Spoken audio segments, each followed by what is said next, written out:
you were staying at the house of a convicted sex offender. It was a convenient place to stay. Not so long ago, this man was near the very top of the British royal family, a decorated naval officer, a veteran who once went to war for his country, and by many accounts, the Queen's own favorite son, the golden child, the one she indulged and protected above all the others. And this week, they took one more thing away from him and made him hand it over like an ordinary man being evicted from his own life. I'm Edmund Hale, and the fall of this prince, because that is exactly what we are watching. A fall may be the most complete, the most public, and the most utterly humiliating collapse the British monarchy has witnessed in 100 years. Because I want you to really think about the distance of this drop. How does a man go from a palace to a punchline? How do you lose a royal title, a grand mansion, your military honors, your charities, your friends, your place at your own family's table, one piece at a time in public, while the entire world watches and quietly laughs? What exactly did they strip from him this week? The latest in a long line of humiliations. Why did his own family, his own brother, his own nephew, stand back and let it happen? And here is the real question. How much lower can a man who once had absolutely everything possibly be made to fall? Stay with me, because over the next half hour, I am going to walk you through every single thing this prince has lost. You face now that you didn't face 25 years ago, because it was just the... One humiliation stacked on top of the next, and by the end you will understand why. Tonight, there may not be a more humiliated man in all of Britain. If you want the full story, the palace would much rather you forgot. Subscribe now, turn on the bell, and let us begin. Now, before we go a single step further, let me deal with the thing everyone is thinking and then set it aside, because today's video is not about it. Yes, the reason this man's world began to collapse was a friendship with a disgraced financier, and a scandal so serious that it would in the end cost him almost everything he had. He was in effect cut off, disowned, cast out because of it. That is the root of the whole story. But I am not going to walk you through that scandal today, because it deserves a full and careful video all of its own, and we will make exactly that one very soon. So consider that a promise. Today is not about the crime, or the case, or the headlines. Today is about the price. Today is about the punishment. Today is about the sheer, grinding, relentless humiliation of a man being dismantled in slow motion, in front of everyone he ever tried to impress. Because to understand how far he has fallen, you first have to understand just how high he once stood, and he stood very high indeed. Picture the man he used to be. For most of his life, he was a senior prince of the United Kingdom, at one point second in line to the throne itself, a heartbeat and a half from the crown. He was a real serving officer in the Royal Navy, and he saw genuine action, which earned him something most royals only ever perform: actual military respect. During that war, he flew helicopters from the deck of a warship, including missions that deliberately put him in the path of danger as a decoy for incoming missiles. Whatever you think of the man he later became, the young officer was, by the standards of his family, genuinely brave, and that only makes what followed more tragic, because a man who was once willing to fly straight into fire would decades later be brought down, not by any enemy, but by his own choices, and dismantled completely without a single shot ever being fired. He was handsome, in the fashion of his day. He was charming, or believed himself to be. He was the son a mother is quietly said to have loved just a little more than she should have, the boy who could do no wrong in her eyes. And that favor, that special place in his mother's heart, may in the end have been part of his undoing. Because a man who is shielded from every consequence for long enough can begin to believe that consequences simply do not apply to him at all. He was, for decades, the untouchable son, the one who was always forgiven, always protected, always given the benefit of the doubt.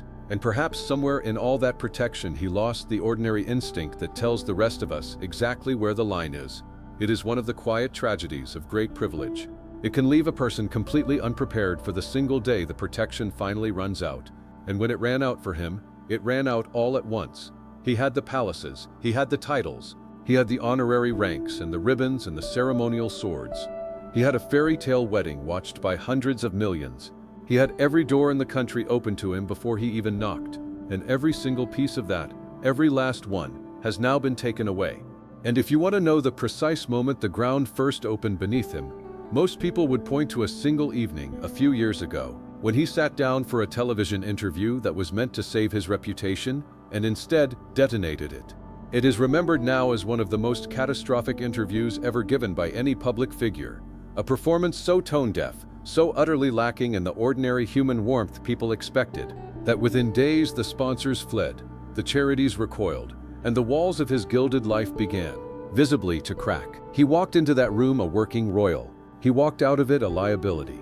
Have you ever watched someone destroy themselves in real time, in a way they could never take back? An entire country watched him do exactly that, live, and nothing was ever the same for him again. Ask yourself honestly, can you think of anyone in any walk of life who has lost more publicly than this man? Not a politician voted out of office who keeps his dignity and his pension. Not a fallen businessman who can quietly start again in another city. This is a man who was born into the highest privilege a country can offer, and who has been stripped of it, layer by layer in full view, with the whole world keeping score.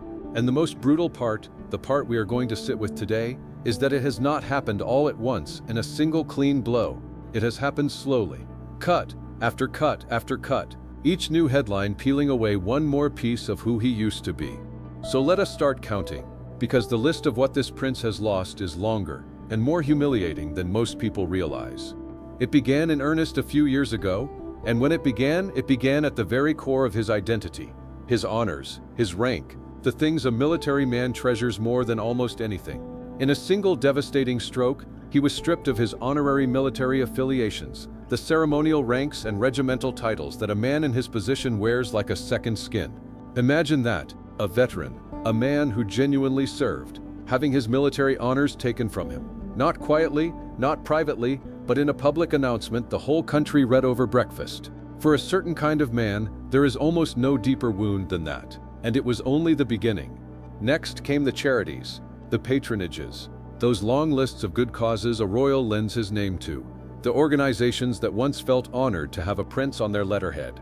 One by one they were taken from him, handed back, cut loose. Institutions that had spent years being grateful for his support now wanted his name as far from theirs as possible. Have you ever been quietly dropped by people who used to want you around? Now imagine it happening in public. Dozens of times, all at once, splashed across every newspaper. That is what this was. Then came perhaps the most symbolic blow of all, the way he was styled. For his entire life he had been addressed with the initials that mean Royal Highness, the verbal crown that tells the whole world you are special, you are above, you are royal. And then he was told, in effect, that he could no longer use them in public. The words themselves, the title he had worn since birth, quietly withdrawn. And it did not even stop there, because more recently still, in what may be the single most humiliating stroke of all, he effectively lost the word that had defined him from the cradle, prince. In what felt like a single afternoon, the man who had been a prince of the realm his entire life was, on paper, reduced to something far plainer, a private surname, a man like any other. Sit with that for a moment. To be born a prince, to be a prince for over 60 years, and then to have that word taken from you. What is left of a man, when even the word for who he is has been removed? And around the edges of all this, the money began to tighten too. The quiet private allowance that had kept his gilded life running reportedly cut back, squeezed, questioned. The staff, the comforts, the seamless machinery of privilege that he had never once had to think about, suddenly no longer guaranteed. He was being asked, perhaps for the first time in his life, to feel the cold. And the humiliations were not only private, they played out on the grandest public stages the monarchy has. At the great ceremonies where he would once have stood proudly in uniform, medals gleaming, he was quietly moved aside. At his own mother's funeral, watched by billions, he was, by all accounts, denied the military dress the other senior royals wore, a small detail that spoke volumes. A man in plain clothes among the uniforms marked out as different, as lesser, in front of the entire world. At the coronation that followed, he was tucked away, far from the center of the family, a figure the cameras were gently steered around. Think about that. To be present at the defining moments of your own family's history, and to be treated in full public view as something to be hidden. Is there a lonelier place to stand than in the very middle of your family, knowing that every one of them quietly wishes you were not there? And the public did not merely disapprove of him, they mocked him. His name became a joke told on comedy shows, a shorthand for disgrace, a punchline written into sketches and monologues all around the world. For a man whose entire identity was built on status, on being admired, on walking into a room and being the most important person in it, there may be no torture quite like becoming the thing people laugh at. Status is a strange and fragile possession. It can take a lifetime to build, and it can be gone in a single televised evening. And once a country has decided to laugh at you, there is almost nothing on earth you can do to make them stop. Now I want you to do something with me. I want you to imagine a moment. We cannot know exactly what was said behind those thick palace doors, in those private family rooms where the cameras never reach. No one can. But close your eyes for a second and picture it, because it helps you feel the true weight of this. Picture an aging man, a prince, standing in a grand and silent room, being told by the family he was born into that it is over. Picture the cold, quiet voice of an institution that has decided he is no longer worth the damage he brings. Picture being told, in whatever careful royal words they would choose, that you have become a disgrace to the very crown you were born to serve, that you are an embarrassment to your own mother's memory, that the family would frankly prefer never to have to stand beside you in public again. Imagine being that man, who once had everything, hearing that. Imagine the silence afterwards as you gather your things and realize that the door you are walking out of is one you will never again be truly welcome to walk back through. I want to be clear. I am asking you to imagine that scene, not reporting it as fact, because these conversations happen where none of us can see. But I ask you to imagine it, because the results of it are absolutely real. The honors gone, the patronages gone, the style, the title, the word prince itself gone, the money tightening, and a family unmistakably stepping back and letting the man they were once so proud of simply sink. And you might think, surely, that is the bottom. Surely a man cannot be humiliated much further than that. But you would be wrong, because the palace was not finished with him. And the next blow, the one that came this very week, would take from him the one thing he had been clinging to with everything he had left, his home. For all that he had lost, there was one thing this prince had refused, absolutely refused, to give up: his house. And not just any house. We are talking about a vast, grand royal residence. A mansion of many rooms set in the private heart of Windsor, the kind of home most people could not even dream of, the last great symbol of the life he used to have. It was, in a very real sense, the final piece of his old identity. As long as he had the house, he could still tell himself he was somebody. He could still pretend the fall had a floor, and for a long time he fought to keep it. There were reports of pressure, of offers, of quiet suggestions that it was time to go, and he dug in, he clung on. And this was not simply a man being politely asked to leave. He had a long lease on that house, a legal right to remain, and he used it, reportedly refusing offer after offer, digging his heels in against the most powerful family in the entire country. For a while, astonishingly, it even worked. He held the line. A disgraced, stripped-down prince, staring down the crown itself over a set of front door keys. But it also made him look like exactly what his critics always said he was, a man clinging desperately to the wreckage of a life the whole country had already decided he no longer deserved. And every single month that he stayed became another headline, another reminder, another slow public drip of humiliation. Because he understood better than anyone that once the house was gone, there would be almost nothing left of the prince he used to be. But you cannot hold back the tide forever, especially not when the tide is the institution that gave you everything in the first place. And this week, at last, the reports came that he had been forced out. Ousted, from the grand home he had clung to for so long, made to pack up the last great symbol of his royal life, and moved on, like a tenant who has finally been evicted. Think about the humiliation of that, at his age, after everything. A man in the later chapters of his life, who was once second in line to the throne of England, being told to gather his belongings and leave the mansion he swore he would never surrender. And as if to twist the knife, the reports this week even pointed to a specific, headline-making item he was made to give up in the process. One more possession, one more shred of the old life, prized from his hands and handed back. Have you ever had to give back something you were desperate to keep? Now imagine doing it while the entire country reads about it and quietly decides you had it coming. And here is what makes it all the more painful to watch. He is not even falling alone, and yet in every way that matters, he is completely alone. His former wife, who by all accounts never truly left his side through all of this, has been suffering her own very public humiliations, dropped by the causes and organizations that once welcomed her, tainted by association, sinking alongside him. Think of the strangeness of that loyalty. A woman who divorced this man decades ago, and yet never truly left his side, still sharing his home, still standing in the wreckage beside him, only to be pulled down into her own separate humiliation, cut loose by her own charities over a scandal of her own. Two people, long past their marriage, bound together now by almost nothing except their shared disgrace.